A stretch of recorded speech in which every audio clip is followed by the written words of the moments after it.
আসসালামু আলাইকুম রহমতুল্লাহ। ওয়ালাইকুম আসসালাম রহমতুল্লাহ বরকাত। শাইখ কেমন আছেন? আলহামদুলিল্লাহ, আল্লাহ ভালো রেখেছেন। আপনারা কেমন আছেন? আলহামদুলিল্লাহ। শাইখ ইউনাইট কনফারেন্স ২০২৫ এসে আপনার অনুভূতি কেমন? আলহামদুলিল্লাহ, গতবারের থেকে ভালো। বেশ উপস্থিতি সকাল থেকেই লক্ষ্য করলাম।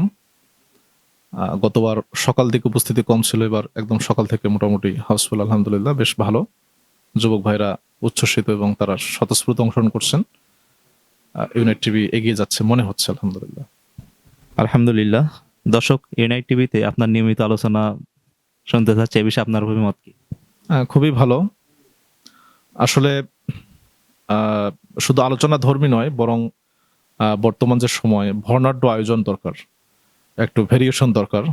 আলোচনা, গ্রুপ ডিসকাশন হতে পারে। এরপরে নির্দিষ্ট কোনো টপিকের উপরে একাধিক আলেমদের আলোচনা হতে পারে। সেই সাথে বাচ্চাদেরকে নিয়ে কোনো প্রোগ্রাম, ইউনিক কোনো প্রোগ্রাম যদি করা যায়, সেটা সবচেয়ে ভালো। ইউনাইট টিভি মনে হয় এখনো সেই ধরনের কোনো পদক্ষেপ নেয়নি। আমি অনুরোধ করব কর্তৃপক্ষকে এই ধরনের কোনো পদক্ষেপ গ্রহণ করলে আরো সাড়া পড়বে এবং বাচ্চাদেরকে আমরা এর সাথে, ইসলামের সাথে অ্যাটাচ করতে পারবো, ইসলামিক কালচারের সাথে তাদেরকে অ্যাটাচ করা যাবে। এটা খুব জরুরি, প্রোগ্রামে ভেরিয়েশন নিয়ে আসা। ইনশাআল্লাহ। সম্মানিত শেখ, বর্তমান সমাজে তরুণদের নৈতিক অবক্ষয় রোধে ইসলাম কি ভূমিকা রাখতে পারে? ইসলাম তো পুরোটাই নৈতিক।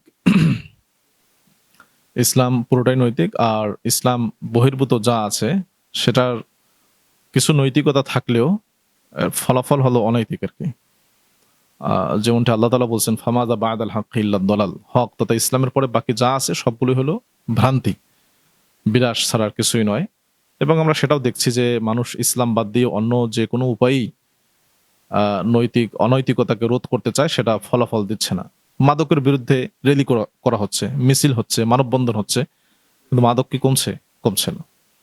অনৈতিকতার বিরুদ্ধে, খুন ধর্ষণের বিরুদ্ধে র্যালি করা হচ্ছে, মানববন্ধন করা হচ্ছে। যারা মানববন্ধন করছে তারাও এগুলোর সাথে জড়িত।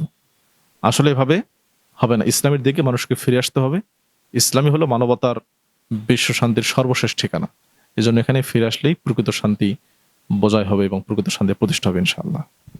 ইউনাইট টিভির জন্য দোয়া করবেন ইনশাআল্লাহ, যাতে করে ইউনাইট টিভি অনলাইন প্ল্যাটফর্মে দেশের প্রত্যন্ত অঞ্চলে দিনের দাওয়াত পৌঁছাতে পারে ইনশাআল্লাহ।